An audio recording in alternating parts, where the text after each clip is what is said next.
নবীজি সাল্লাল্লাহু আলাইহি ওয়াসাল্লাম তায়েফ থেকে ফিরে যাওয়ার প্রস্তুতি নিচ্ছেন। আদাস নবীজি সাল্লাল্লাহু আলাইহি ওয়াসাল্লাম এর সামনে বসেছিলেন, তার মুখ উজ্জ্বল হয়ে উঠেছে। তিনি যেন সত্যের আলো পেয়েছেন। উতবা দূর থেকে এই দৃশ্য দেখছিলেন। তার চোখে বিস্ময়ের ছাপ।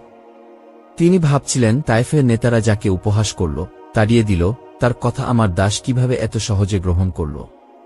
উতবার মনে কৌতূহল বাড়তে থাকল। কিন্তু তিনি কোনো কথা না বলে চুপচাপ ফিরে গেলেন।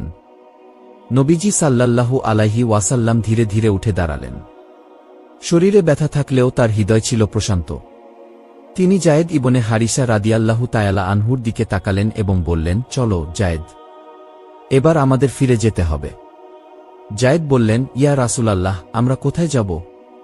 মক্কায় ফিরে গেলে তো ওরা আবার আপনাকে কষ্ট দেবে। নবীজি সাল্লাল্লাহু আলাইহি ওয়াসাল্লাম মৃদু হেসে বললেন, আল্লাহ আমাদের পথ দেখাবেন যায়েদ।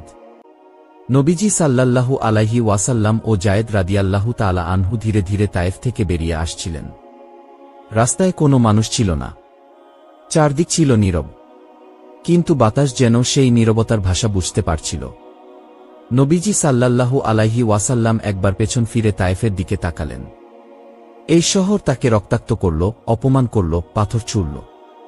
কিন্তু তিনি তাদের জন্য শাস্তি চাননি, বদলা নেননি। বরং তিনি তাদের জন্য হেদায়েত চেয়েছেন।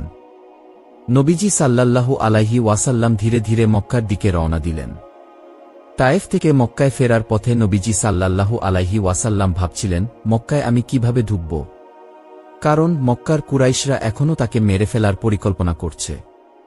আবু তালিবের মৃত্যুর পর নবীজি সাল্লাল্লাহু আলাইহি ওয়াসাল্লাম এর কোনো সরাসরি রক্ষা কবচ নেই। শত্রুরা তাকে শহরে ঢুকতে দেবে না। নবীজি সাল্লাল্লাহু আলাইহি ওয়াসাল্লাম জানতেন, মক্কায় ঢুকতে হলে কোনো শক্তিশালী ব্যক্তির আশ্রয় নিতে হবে, যিনি তাকে নিরাপত্তা দিতে পারবেন।